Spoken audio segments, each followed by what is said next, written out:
മയക്കുമരുന്ന് കടത്തിനെതിരെ കർശന നടപടികളുമായി എറണാകുളം റൂറൽ ജില്ലാ പോലീസ്. മയക്കുമരുന്ന് കടത്തും വിപണനവും ഉപയോഗവും തടയുന്നതിന്റെ ഭാഗമായി ഈ വർഷം 475 മയക്കുമരുന്ന് കേസുകളാണ് റൂറൽ ജില്ലയിൽ രജിസ്റ്റർ ചെയ്തിട്ടുള്ളത്.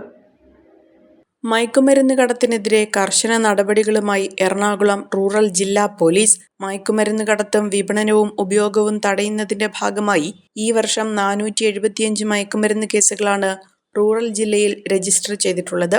ഇതുമായി ബന്ധപ്പെട്ട് 588 പേരെ അറസ്റ്റ് ചെയ്തതായും റൂറൽ SP KS സുദർശൻ പറഞ്ഞു. 340 കിലോ കഞ്ചാവാണ് ഈ വർഷം ഇതുവരെ റൂറൽ പോലീസ് പിടികൂടിയിട്ടുള്ളത്. അങ്കമാലിയിൽ 62 കിലോ കഞ്ചാവ് പിടികൂടിയതാണ് ഈ വർഷത്തെ ഏറ്റവും വലിയ കഞ്ചാവ് വേട്ട. 765 ഗ്രാം MDMA ആണ് ഈ വർഷം റൂറൽ ജില്ലയിൽ പിടികൂടിയത്. കഴിഞ്ഞ വർഷം പിടികൂടിയത് 1366 ഗ്രാമാണ്.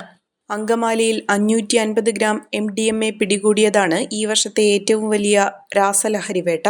സംഭവവുമായി ബന്ധപ്പെട്ട് 2 മലയാളികളെ പിടികൂടിയിരുന്നു. 680 ഗ്രാമോളം ഹെറോയിനാണ് ഈ വർഷം റൂറൽ ജില്ലയിൽ പിടികൂടിയത്.